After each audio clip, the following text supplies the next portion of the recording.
خدایا خدایا باز دلم خیلی گرفته است.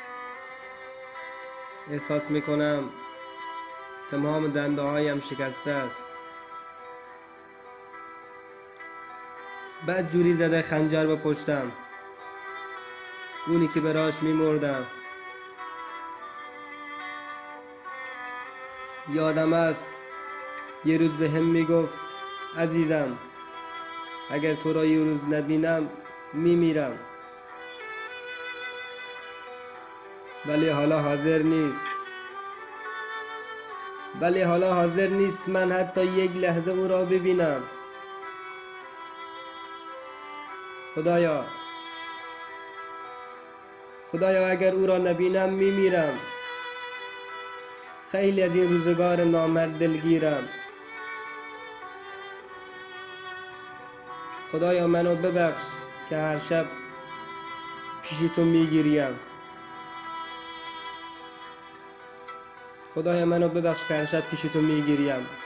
آخه خدای من تویی، من دامن کیو باید بگیرم؟ خودت مگه نگفتی من هر لحظه بنده هایم را میبینم؟ پس به جز تو پیش کی باید بگیریم؟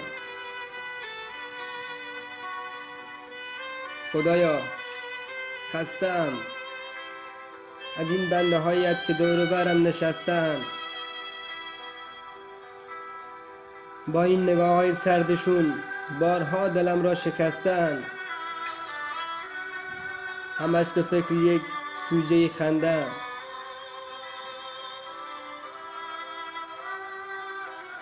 من دیگه از این بنده هایت دل کنده‌ام. خدایا شکایت دارم از خودت. چرا خلقم کرده ای؟ از اول تولد این همه زجرم داده ای.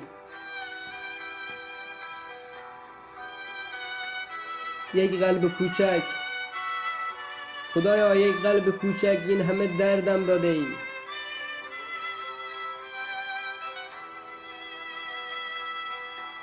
خدایا خسته‌ام. اگر این زندگی یک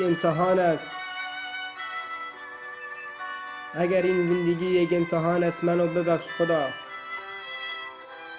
خودم پرونده‌ام را بستم. خیلی شکستم خدایا.